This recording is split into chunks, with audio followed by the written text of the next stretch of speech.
dinosaur. I'm a fan. Feel bad for those Tyrannosaurus Rex because Their little arms. it's like they're so powerful. It's like, hey, can you grab that thing off the shelf? You're like, Nope. Welcome to String and Tell, where artists get to talk about their actual interests while we make as many friendship bracelets as we can in 20 minutes. Then, at the end of the show, you, yes, you, can own one of these bracelets created by my guest here today by visiting the link in the description below. And as always, 100% of the sales are donated to a nonprofit organization of my guest's choice. I'm your host, Tawny Platis, and I'm joined here today by actor Vincent Rodriguez III, who you may recognize from the TV series Crazy Ex-Girlfriend, the Christmas on Cherry Lane movie series, Neja 2, and Mortal Kombat. And today we're donating 100% of all bracelet sales to the Jed Foundation.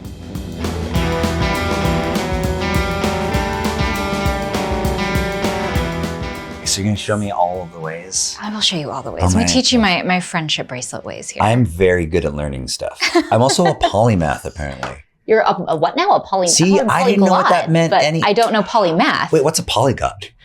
That's like multiple languages. Okay, right? so a polyglot. Polyglot. Yeah, that sounds good. That sounds good, right? Something like that. Yeah, sure, that sounds good. That sounds good, right? We're gonna take it. Right? Okay. Don't Google it. Yes. Well, it goes Googs. Hey, or I'd be like, hey, Jarvis. Hey, Jarvis. And it would tell me. No, a polyglot, multiple languages. A polymath is someone who's naturally curious and likes learning. Oh, okay. Things. Well, then, samesies. Yeah, I'm a little obsessed with learning things. And so I'm really good at learning things. So I'm like seeing everything you're doing. Perfect. I'm like, okay. Oh, you're gonna smoke me then. Oh you're my gonna make gosh. So many. So, and I'll put that smoke, link. actually. It's not for my... It's not good for voice actors to smoke. And I don't drink alcohols. I don't either. I don't drink. Yeah, it's funny. It took a trainer to teach me like how to he taught me how to transform my body. You know, how act, when you work as an actor, what they don't say this to you. You're learning how to create a character and then be them. Right. And get them to say whatever you want them to say. Mm-hmm. That's such a good way to look at it. Yeah. Well, the reason why I phrase it that way is because he taught me how to literally create my physique. Mm-hmm. Mm-hmm. So one of my keynote speaks I gave is Fit for the Part. It's like a Hollywood style guide to creating the body of the character. Okay. Not just the character. So you could tell me, hey, Vinny, I want you to play a little younger. So I want you a little leaner, less muscly. Okay. And then we're going to do a flash forward and then you can get big again. But I need you to be lean for like 2 weeks. And it's like, okay, how long do I have? And it's like, it's probably not for 5 weeks. Okay. In 5 weeks, I'll be leaner. Like I already know what to eat. I already know exactly what to do. I already know what to do. That's amazing. That's what Eric, the trainer, would do. He was a celebrity trainer. He had his own show called Celebrity Sweat, and he went around like the country with Billy Blanks, Tybo guy. Yes, who I grew up with. Yeah, I know who that is. I was like, yeah, Billy, and he's an inspiration, man. Like he has all the black belts, and there was a trip that our gym took to Kauai. And so Billy went along with my trainer, his wife, Alicia, and all of our, celebrity friends and, Qigong instructors, business owners and stuff. We had a great time. And every day was like, okay, beach talk at 3. We're going to do we're going to do Qigong on the beach at sunrise. Mm-hmm. And then we're going to work with Billy Blanks and he's going to do so cool. a special on the beach. So I have video of this. It's unreal. Really? It's unreal. I felt so bougie. I was like, is this what rich people feel like? And I'm like, I'm going to go on a retreat. I'm like, oh, retreat. You can afford to go on a retreat? What does that mean? It's like, are you on vacation? It's like, no, I'm actually like doing stuff. Yeah, but you're also vacationing, right? So is that what it feels like? Does it feel like you're also vacationing? It does, because there's a openness. Like there's structure. Like, oh, we're going to go visit David Avocado.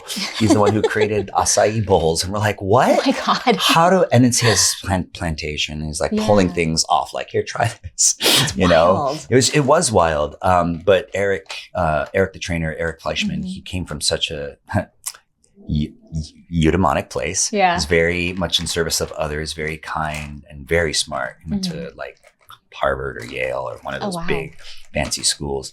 And he did become like the best trainer in New York, and he wanted to be the best trainer in Hollywood and in the world. He always strived for those things. And he was the last protege to Jack LaLanne before Jack LaLanne passed. So he knows. That's amazing. Like, that's a lot of cool.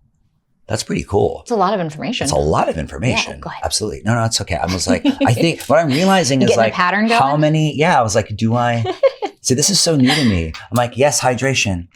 Hydration. We were just talking about that. That's right. You know what? I think I'm going to do that. I'm just going to make a friendship bracelet for myself. There you go. Like, I am my own friend. Well, and that's part of the point in what we're doing here today. We're raising money is going to be like, what would, Vinny, what kind of friendship bracelet would Vinny have? And that way that person can enjoy that. And it's like a little piece of you. That is cool. Yeah. I like that a lot. I'm glad. We were excited. Well, I love the idea of leaving something behind. Mm-hmm. When you said leave a piece of me, it's kind of like, it's the opposite reason why when you leave Hawaii, never take anything from nature. Yeah. Mother Nature is very like, hey, don't do that. Yeah, definitely.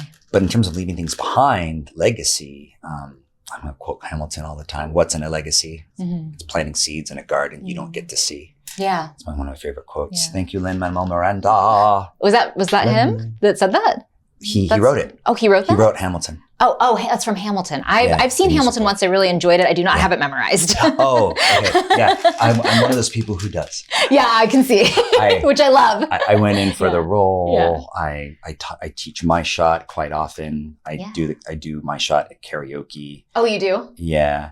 I love songs that represent hope.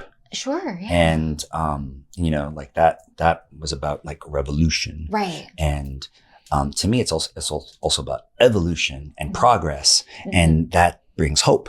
Right. That just brings hope.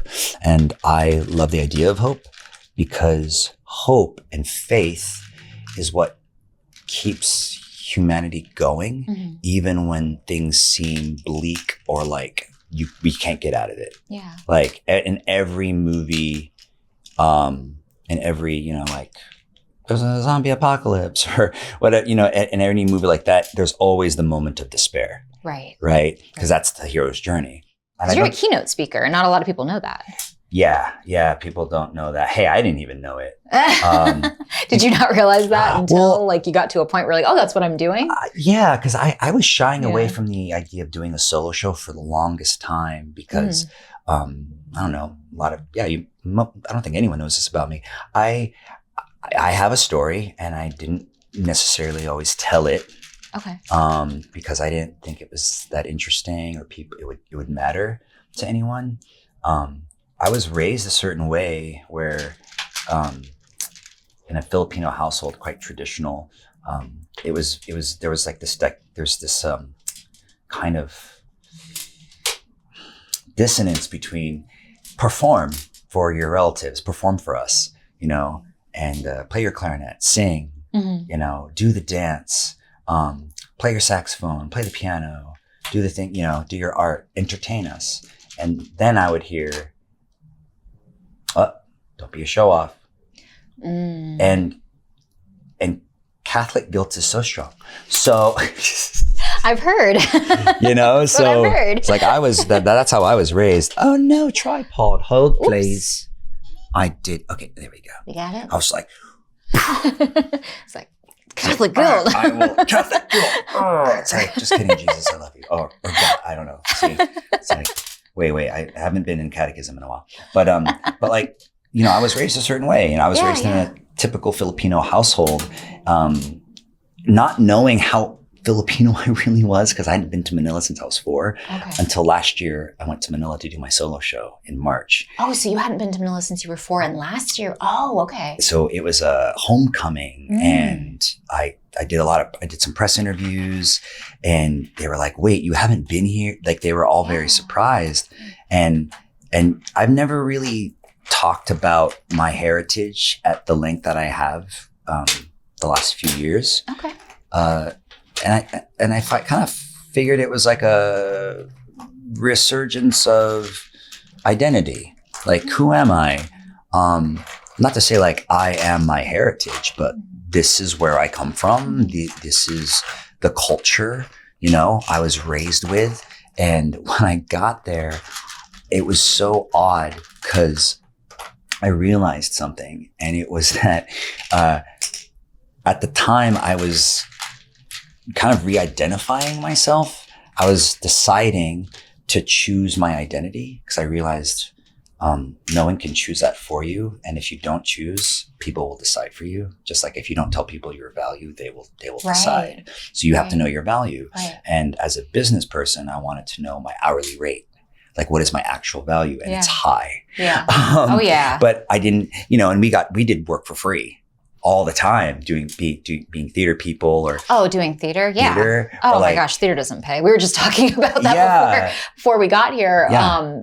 How we would both be doing theater if you could, right? It's like the demand and how much they pay in theater, it doesn't quite add up, unfortunately. Well, it's dollars and cents at the end of the day. Time, money. You have to, and you have to pay the bills. And you have to pay the bills. You have to survive, and It's and I get it, because if you have all this money and you want to make investments, you can't spend it on things that aren't going to have a return. And I think it's the return we haven't figured out yet. Sure. Because I know there's a lot of money out there. There's a lot of kindness. There's a lot of people who champion art, but there's also a lot of withholding and gatekeeping in a way. Yeah. And I think there's this, duck. Hey, I found a duck. I don't know what that means for me, but it's very cute. What is it? Is a duck symbolic of anything? I'm trying to think. I don't know. I don't know. Sure. I also found this little ghost with a crown on it. Oh, I love the ghost. And I was like, I don't know. But there's something, it's speaking to me. Yeah. Because I got a unicorn, because, unicorns. We love a unicorn. Because we kind of all are unicorns. Right? Oh, I found a dinosaur. That's cool. I love that one too. If I find a turtle. There's a turtle in there. I know there at least was a turtle in there. And there's a popsicle stick. It's going to hurt. This is going to be, if you guys like ASMR. Sensory-wise too, doesn't it feel so good putting your hands in there? That's one of my favorites. I just like. It's kind of cool. I'm not gonna lie. Oh, I found a frog. That's fun. We had turtles. I'm not sure if we still have turtles, but I know I put turtles in there at one point. Which means those turtles are popular. They're very cute. Your turtles are popular. They're gonna be popular. Yes, I don't sing Kristen Chenoweth notes anymore. No, I'm just kidding. I never did. Love you, Kristen. I got to meet her a few times. Oh, did you? Yeah, she's lovely. I've heard. I was, this is a fun story. I did my very first job out of college was the 42nd Street First National Tour. Okay. So I graduated from the Pacific Conservatory of Performing Arts in 2003 in May. Did the summer company, which ended August 31st. And I was like, just going to go drive home to San Francisco from Daly City. And I thought, I'll just get my old job at Starbucks. It'll be fine.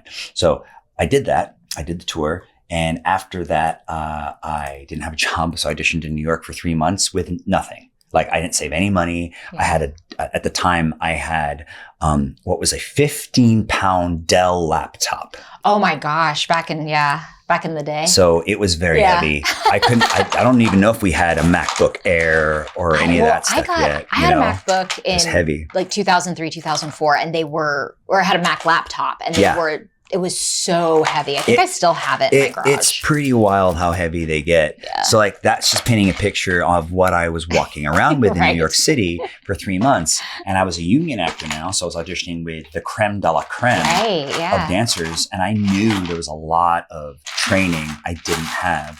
Mm-hmm. So when I was training at PCPA, while people were drinking and doing other fun things, I was watching the Fosse DVD and learning everything. Mm-hmm. I was watching Gene Kelly movies and or Michael Jackson, choreography, or NSYNC Pop Odyssey concerts. I was basically supplementing all of the things I wasn't getting from training, and I learned how to teach myself. And that was really fun and cool for me. I also realized how strong of a skill that is. To be able to teach yourself. Like essentially figure it out. And it paid off because, I learned Mandarin and Cantonese. Wow. For Thoy Mabermilli, because I knew the vowel substitutions, because I was trained in IPA. I could find the song. I learned Doug Mansion by Tupac Shakur. I created the strum pattern using iambic pentameter. I used downstroke, upstroke arrows because I played violin a little bit as a kid. Wow. And I did all my voice and speech like, okay, these are S's. Okay, these are the plosives. Right. And then like, okay, the rhythm stops here. So I'm going to do a dash because I play clarinet, drums, and piano. Yeah. And so like I read music faster than I read words. That's amazing. So like through the learning of all that, I was able to like pick up this language for a part or learn a rap song in like 3 days before auditioning with it. Because I didn't know how to, I could strum, but like to rap and strum, I was like, wait, how does that? So I went really slow and I found out when the operative beats were. And it took me a minute, but I was strengthening that muscle. Right. And that's something that it's training. And I think the reason why it worked was because I was in flow, which is an actual scientific term. Is that flow state? Flow is state. That what they call it? Yeah, flow state. Okay, I've heard of that. Yeah, Mihai Csikszentmihalyi is the godfather of flow state. Okay. He discovered it, and it's measurable. I need that money. And you can initiate it. Yeah, get that money. I need that money. So you can initiate it. Yeah, you can. You can. Yeah, but you gotta like be not. What's funny is artists use it all the time. Mm-hmm. They don't know that that's what it is. Oh, okay. Interesting. So flow state, Stephen Kotler, who's head of the Flow Genome Project right now, which is essentially a company that studies human ability. Okay. Like, because, there's surfers who surf, waves and they don't die. Right. Or they canoe and off a waterfall and like you didn't die. Or my favorite is the skiers who they're in the skyscraper heights and they land. What? I totally understand know what you mean. that. And so Stephen Kotler was my introduction to flow state. Okay. And I became obsessed because when he started saying things that totally resonated with me as an artist, he was saying like, oh, you know how basketball players are like, oh yeah, I was in the zone, or jazz musicians are like, oh yeah, I was in the pocket. Or I know that. I'm familiar with that. Yeah. In the pocket, like with drums. Yeah, with drums. Yeah. Well, for actors, it's like, oh, I was really in the moment. Yeah. In the moment, that means you were in the present moment. Mm-hmm. So one of the key ingredients of flow state is presence.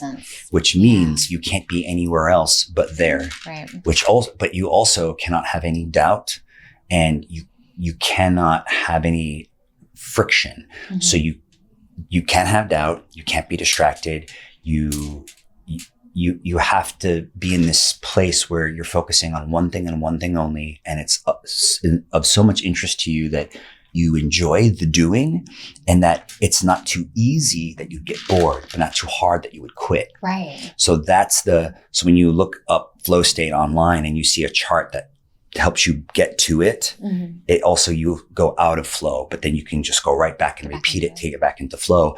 And it's something that even, like designers, artists, entrepreneurs, they'll put signs on the door that said, don't knock, I'm in flow until this time, because flow states are 90 minutes long. And so I have a friend who like, oh yeah, I'll work on a self-tape for 90 minutes and then take a 30-minute break, go for a walk, reset, and go right back into flow. It's essentially a hyper focus. Yeah. But what's cool about flow is that it has to be of interest to you. Right. It has to be something that you genuinely are interested in and that like activates something in you. And so I went back in my brain and went, wait a minute. I remember spending hours playing piano. I remember spending hours behind the drums. I remember spending hours watching Gene Kelly movies, doing all the choreography except the tap, because I didn't know how to tap. Right. But I would dance like him. I would spend hours watching the NSYNC Pop Odyssey concert, every Michael Jackson music video I could ever get my hands on, every Janet Jackson music video. Like I would watch these artists who just blew me away. And I didn't realize like, oh, I was in flow. Right. Because then when I would do it, it came out a certain way. And so certain artists, when they act, it just comes out that way. Right. Or our singers, it just comes out that way. That's just how they do it. Oh my God, you're amazing. And you're like, oh, thanks. That's just how Just I do is. it. And like, how do you get so good? Well, I really enjoy it. So I spent all this time, I logged in so much time, and they say 10,000 hours. But Stephen Kotler said something interesting, and that's what made me go, like that dog, like, Stephen said, when you're in flow, here's the juicy part. When you're in flow, you can learn things in half the time. Interesting. That makes sense though. Because of that focus. Yeah. That makes sense. It's uninterrupted focus. Sure. And so I just loved that scientific idea. And because it was science, I was like, well, there's no question. Right. This is just about now me educating myself on it. So I did, and I found all these crossovers from with flow to like Dr. Jim Doty, who's the head scientist for like manifestation. One of the key ingredients for manifestation is presence and gratitude, and you need to be present to be in flow. There is no distraction. And if you have ADHD like me, or you're neurodivergent, hyperfocus is one of the things that helps us as a superpower, but gets in our way. Oh yeah. And especially if you don't know you have ADHD or that you're neurodivergent. And that's why I've been very vocal about that. Yeah. Because I know a lot of artists and people who just have the symptoms of ADHD or neurodivergence. They just don't know. They don't know what they don't know. Right. And they're suffering. And a lot of us are like activated right now. And I've been kind of obsessed with how to remedy that since pandemic. Because when I went to Manila, right before I went the first time for my solo show, I made a decision. I said, you know what kind of person I want to be? I just want to be a kind person. I want to smile and open the door for people and talk to strangers. I'm not saying like just hi. No, I just mean just be kind and be open and not be afraid. Because, like if you're in an elevator, you won't look at anyone else in the elevator. Right. People don't speak in an elevator. If you're in a dance class, I'm in a lot of them. It is silent. And when it's silent, and because there's no music on, because the teacher's talking to you and they're setting the music, I'll say, this is a really nice library. Where are the books? Is it always a good reaction? No, because they're all like in their heads. And then I want to desperately say to them, wait, why are you here? Yeah. You paid $23 to be in this room. Why are you behaving like you don't want to upset your school teacher? Right. And there is a decorum. Of course. There's a decorum, 100%. But being present means you're listening with all of your senses. And again, like I'm obsessed with the how behind all these things. And it just bums me out when I see people who are like tripping out, like, oh, they made a mistake, or they feel like they can't be where they're at. And I'm all too aware of it, because whether people recognize me or not from Crazy Ex-Girlfriend, they'll say, oh my God, you're so good. Or I'll say to them, like after class, I'll leave the room and I'll sit down tired. I feel like I'm dying, but I'm like happy and I'm drenched. It's a good exhaustion. It's a good exhaustion because my goal in class is to get into flow, because I notice when I don't, and I pay attention to other people, I'm not in flow and I get in my head. And when you're in your head, you're not in your body. And in order to be an effective artist, it has to be neurosomatic. Your brain, your mind has to be connected to your body, mind and body. And so that's one of the things I do. And so I'll just hyper focus on what I'm trying to do, and I won't pay attention to anyone else.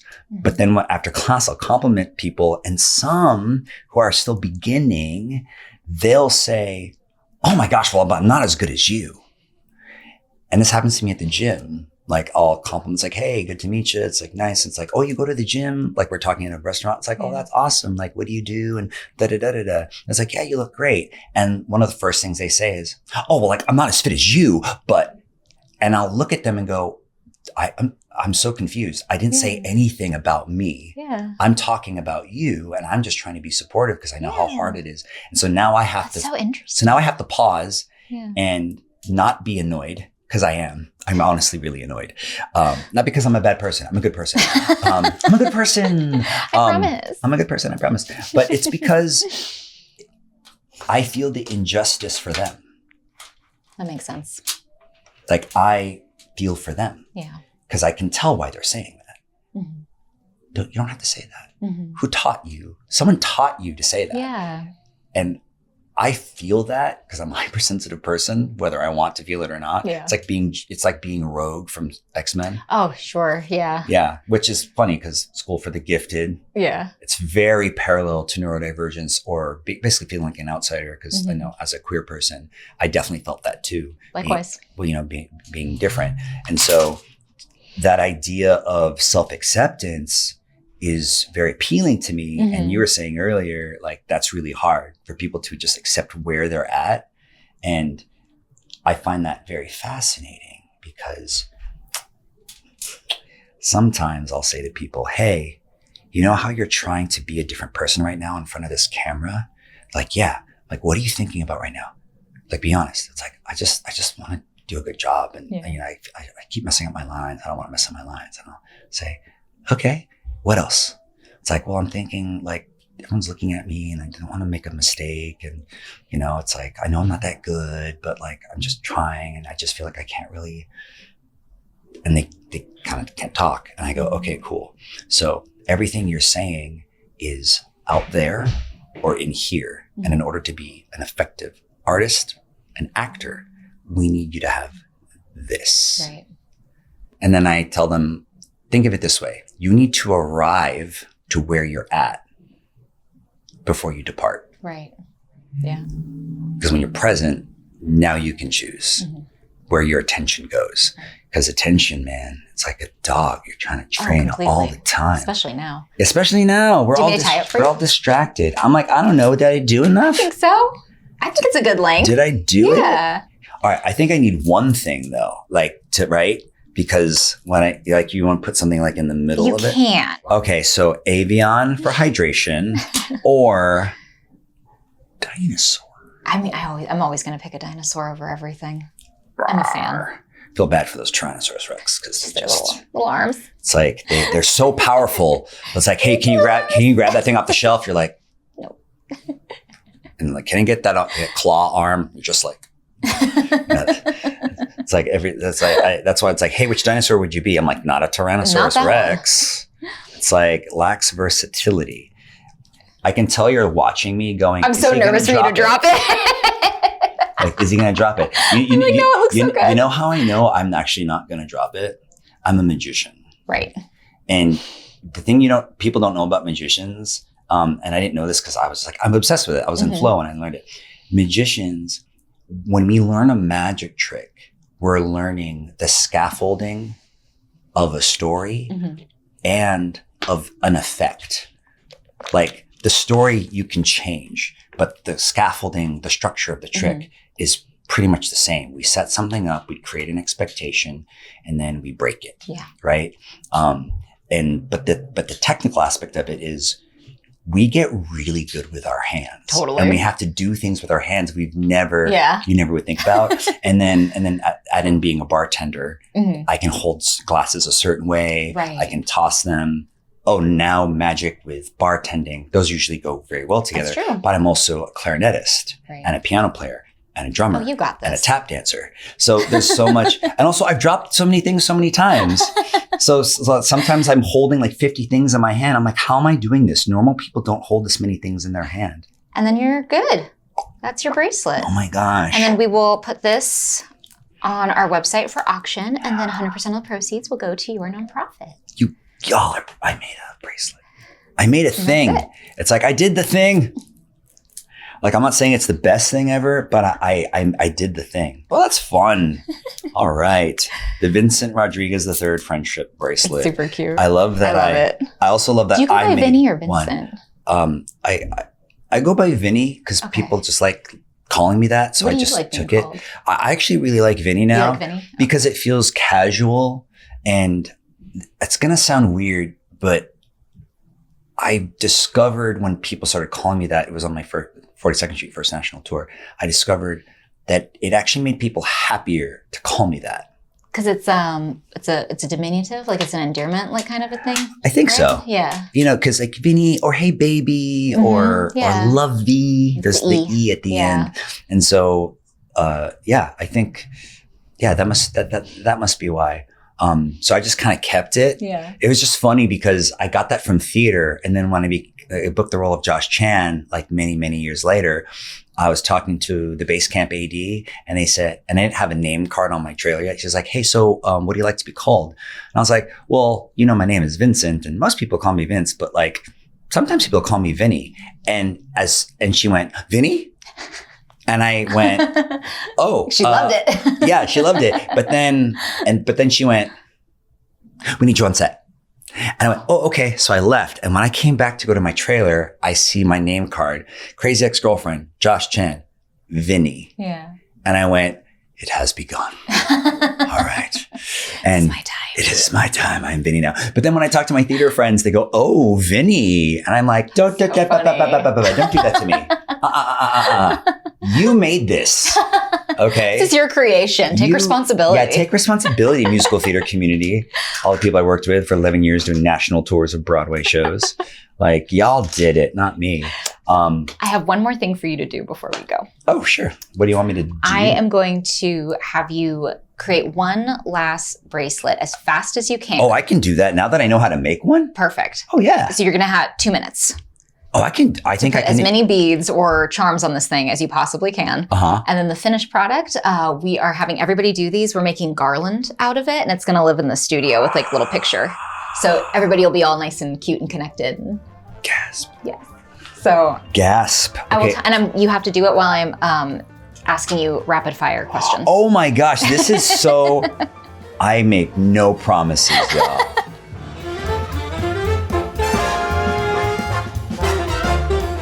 Minimalist life or maximalist life? Minimalist life. What would your last meal be if it was gas station food? Crunchy Doritos. What is the weirdest thing you currently own? I own a few bow staffs. Oh, that's cool. That's not weird. I know I'm weird. I am weird. What sport do you wish you could compete in the Olympics? The alchemy of multiple movement arts, like you have to combine at least two, like martial arts and dance, or martial arts and juggling, or like something where you have to combine at least two, and then you get higher points if you combine more than two things. What is the best costume you've ever worn to a party? Well, a wedding counts as a party, I think. Absolutely. At my friend TJ and Archie's wedding, this is while I was dating my now husband, Greg. It was an 80s wedding, and so Archie and TJ were like, "We want an 80s themed wedding, so come dressed like in the 80s." And in our heads, we're like, "Oh, so that means anything 80s. It's not like 80s wear, but like 80s characters." So I, because I'm me, helped get his costume together and make him look accurate, and I got mine. He was Indiana Jones and I was Short Round. Oh my gosh. And people loved our costumes. And I have a photo of it, and it just feels so silly. What is the best compliment you've ever received? Someone said, "Vinny, you know what I really love about you? For as successful and talented as you are, what I've noticed is that you always try to take people with you." And that's 2 minutes. Huh? And that's 2 minutes. Hey! You did good. That is not as far as I thought I'd get. My overachiever side wants to like take this home and work on it or something. No, that's not the point. Or like after we wrap, I'm gonna be like I'm gonna be chatting with you, and I'm gonna keep working on this. Like we're not rolling. We're not rolling. I'm just, what's Vinny doing? He will not let us touch that bracelet until he's filled it with all the things. He wants that garland to really represent. Really well. But yeah, thank you. That's as far as I got. No, it's cute. I like it a lot. Got a banana. I just went with banana. I don't know. You said go with your gut. I was like, I saw a banana. I'm like, that's delightful. So. I don't know. That's going to be perfect. It's going to fit with everybody else's. We're working on the garland. I love that. Super cute. Thank you so much for coming in. Absolutely. Thank you. This is fun. And if you'd like to own any of these bracelets made here today by Vinny, head to the link in the description below. Every dollar goes to the Jet Foundation. Thanks for watching. And remember, every bracelet has a story, and every story helps a cause. See you next time.